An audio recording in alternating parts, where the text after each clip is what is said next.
Alors, première chose, je pense que vous connaissez tous cet élément, mais parfois on ne sait pas comment la choisir. Il y a beaucoup de gens qui savent que la catégorie principale et les catégories secondaires sont importants, mais ils ne savent pas comment la sélectionner, d'accord? La première chose qu'on dit généralement chez Local Hacker à nos clients, c'est il faut choisir sa catégorie en fonction de ses mots-clés, d'accord? En fonction de ses objectifs de mots-clés, c'est-à-dire sur quel mot-clé sur lequel je vais être visible sur Google. D'accord? Donc généralement, c'est toujours l'activité plus son avis. Donc par exemple, restaurant, à Bordeaux, d'accord? Ou restaurant italien à Bordeaux, d'accord? Mais ça peut changer. Aujourd'hui, le référencement local change et du coup, c'est plus uniquement limité à activité plus nom de la ville.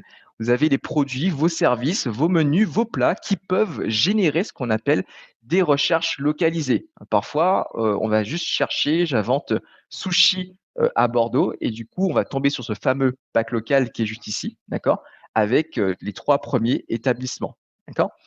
Et comme vous pouvez le voir sur les éléments encadrés, il y a hamburger, hamburger juste ici, c'est la catégorie principale et généralement, c'est ce qui permet à Google de comprendre et classer votre établissement au bon endroit sur son moteur de recherche, d'accord? Là, je vais très rapidement vous expliquer comment bien la sélectionner. Il y a plusieurs façons de la sélectionner. Premièrement, soit vous réfléchissez à votre activité. Quelle est mon activité principale? Qu'est-ce que je veux représenter auprès de mes clients sur le web? Quels sont mes différents aussi services, produits et plats que je propose? Et à partir de ça, on peut parfois trouver manuellement des catégories, une catégorie principale et des catégories secondaires.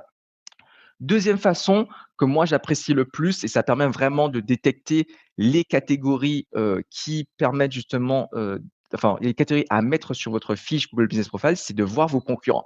Tout simplement, vous recherchez votre mot-clé sur Google, d'accord? Donc là, par exemple, je cherche hamburger, je pouvais mettre aussi hamburger à Bordeaux ou à Paris, d'accord? Et du coup, je peux savoir à travers mes concurrents, en fait, les catégories qui reviennent souvent. Donc, on va sûrement voir hamburger ou, j'invente, restaurant, de restauration rapide ou j'invente, restaurant, hem, hem, à livraison et cetera et du coup, je peux me dire: «Tiens, ça, je peux mettre en catégorie principale et ça en catégorie secondaire». D'accord? Ensuite, moi, j'aime bien utiliser, alors c'est plus de mon côté, nous on utilise, chez Local Hacker, chez nos consultants, la suggestion de mots-clés. Où en gros, on met un mot-clé et en fait, ça va donner un ensemble de mots-clés, de variations grâce à l'IA et grâce à ça, on peut se dire: «Tiens, en fait, il y a sûrement d'autres mots-clés, d'autres catégories qu'on pourrait mettre sur, Google Business Profile». Ensuite, moi, là, c'est le tout nouveau et il y a peu de gens qui font cette astuce. C'est surtout l'outil, enfin, on a créé un petit outil chez Local Hacker qui permet de regrouper toutes les catégories existantes sur le marché français. Alors, vous allez me dire à quoi ça sert? En fait, Google, tous les mois, va ajouter des catégories, des nouvelles catégories sur le marché et va enlever aussi des catégories. Et ça vous permet justement de voir et de veiller, faire une veille régulière et voir en fait s'il y a peut-être une catégorie qui vont correspondre à votre secteur d'activité. Alors, c'est pas tout le temps, mais c'est toujours intéressant de checker parce que ça vous permet d'avoir justement, une avance sur vos concurrents. C'est une catégorie encore plus spécifique pour votre secteur d'activité et du coup, ça vous permet de vous référencer sur d'autres mots-clés. Donc l'objectif des catégories, c'est de vous référencer sur vos mots-clés principaux, d'accord?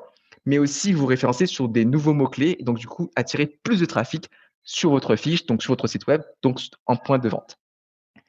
Alors, là, ce que je vous ai dit justement, c'est par rapport à la catégorie principale et secondaire.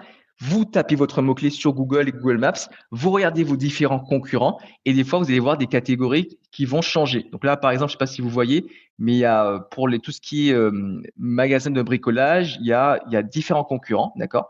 Et il y a par exemple quincaillerie comme catégorie principale ou magasin de bricolage, magasin de matériaux en construction. Donc, c'est à vous justement de vous dire, tiens, ça peut être intéressant pour le marché, ça correspond à mon activité, pourquoi pas le mettre, et cetera.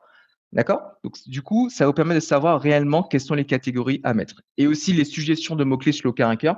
On met le mot-clé, tac, tac, tac. Ensuite, on suggère d'autres mots-clés justement pour soit suivre sur le temps, mais aussi savoir en fait les différentes catégories à mettre.